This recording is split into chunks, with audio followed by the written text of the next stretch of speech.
Okay, so back to circular motion, right? So let's start with the basics.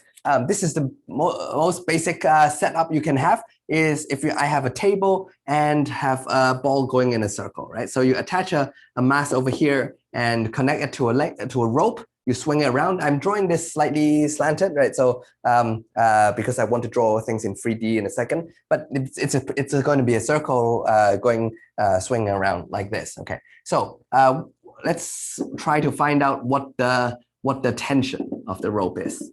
Okay, so you swing around. So let's say I have a rope. The length is, let's say, 2 meters, and tied to a mass of, let's say, 5 kilograms, something like that. And swing around, and I measure. I want to see how fast it's going. But the easiest way to measure, it's not easy to measure speed, right? So it's easy to measure how many. For example, I see that there is 4 revolutions per second.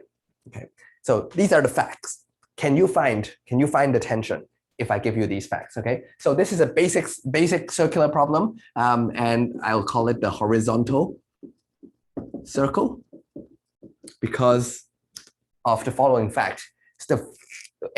Remember, anytime you find things to do with forces, then you want to ask yourself to draw a free body diagram. What are the forces acting on it? Okay, so start with the contact forces. Well, there's the rope, so there's tension, right? So there is tension this way, and the table will provide a normal force.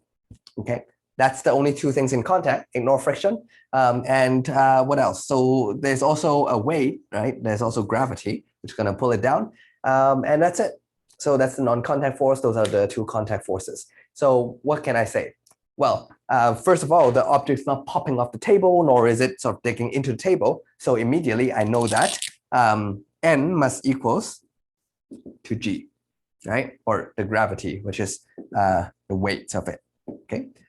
So from Newton's first law on the y direction, if you like, let's say on the vertical direction, I have this conclusion. That these 2 have to balance. How about the horizontal?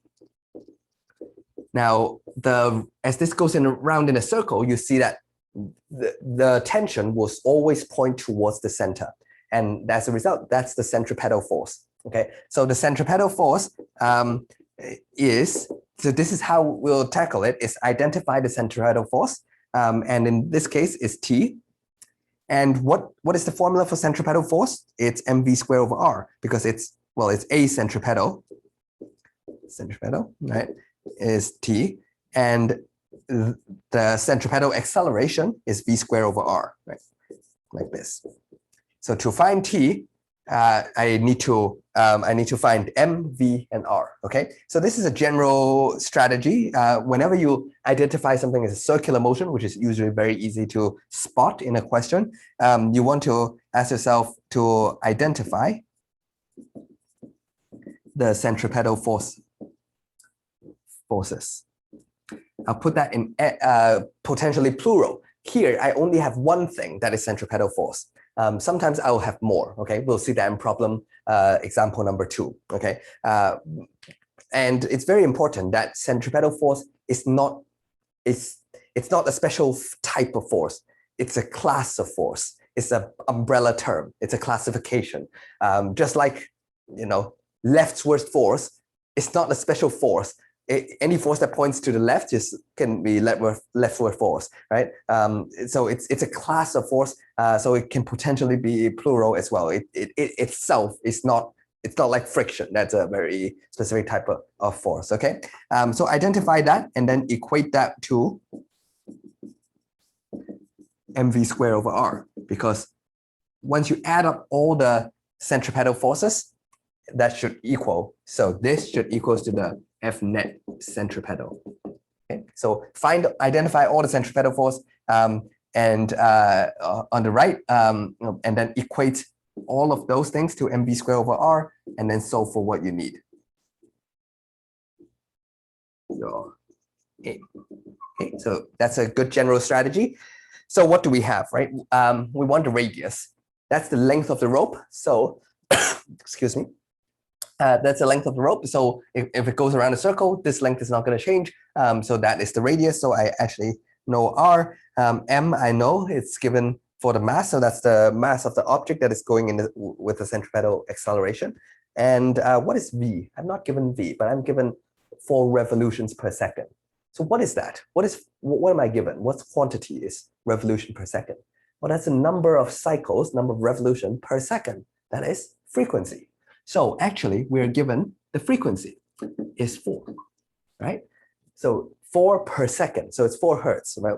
Since it's in SI units per second, right, or hertz, it's in SI units. I don't have to write that in the intermediate step. I'll just put that in at the end. What was I saying? Right. So I have R. Yeah. So that immediately, even though it didn't ask, it's telling me the period is well, it's identical to 1 over F. So because that's just a reciprocal, by definition, these two are related this way. So I also know the period is 4. Now be careful. Can you see I have 2 T's here? That's actually generally a bad idea. Whenever you have symbols like this is tension, that is period. Okay, so try to not use the same symbol. Normally I change the one that appears secondly. However, that is actually a standard symbol, the capital T for a period. And this is just me inventing something for a force. So let's use a different symbol for the tension. I'll use curly T. Okay, so this is tau, a Greek letter for it. Okay, so that's the tension. You can use F of T. Sometimes it's a good idea. I generally don't like subscripts that much unless it's for clarification purpose. But yeah, it's either way up to you. Okay, you can call it P as well for the pulling force or the tugging force or whatever. Okay, okay. So what that means is it takes that much time for 1 cycle.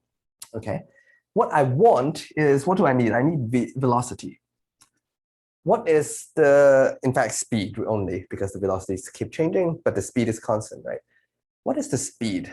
Well, the speed, first of all, it's constant because it's a uniform circular motion. So I can just use the average, right? If a speed is constant, right? If V equals to constant, right? Remember this from kinematics, then the instantaneous speed is equals to the average speed, right? Because at every instant it's the same number. So on average, it's the same number. So that's, just remember that from before. So I can just use the average formula technically, right? So if you want, I can say that, right? It's constant, so I can use the average formula. What is, how much distance? So that's how much distance traveled over, because I'm talking about speed, how much distance traveled and how much time it takes. Well, to go through the whole circle, what's the average speed? The average speed, the distance I travel is 2 pi r. Okay. R being the radius over here. So let me note down R equals to 2, or R equals to L equals to 2. And the time it takes for it to go through a whole cycle is the period. That's a definition. So actually this is also a useful formula to know, but this is only true in circular motion. I've seen so many times students would take this equation and plug it into projectile motions or 1D formula. So I won't put this as one of the key formulas because put a big star next to it if you're taking notes, and make sure you know that this only applies when it's circular motion. It's the amount of distance you traveled, right? It's the amount of distance you traveled for the time taken. That's your average speed. So the average speed in a circular motion is this. Now, do we know everything on the right-hand side? And the answer is yes. Okay, so we have 2 pi, radius is 2, and this is 1/4, right? So basically, you can plug this in a calculator. This is 16 pi, so that's 3.14 times whatever that is. This in here, and you can find the tension. Okay, you can work that out below and figure out what the number is, and at the end, just plug in newtons as your final answer. All right. Now, this is the simplest case where you only have one force contributing to the circular motion. Let's look at a case where you have 2 forces that actually cause it to go in a circle, and that is what I call the vertical circle case.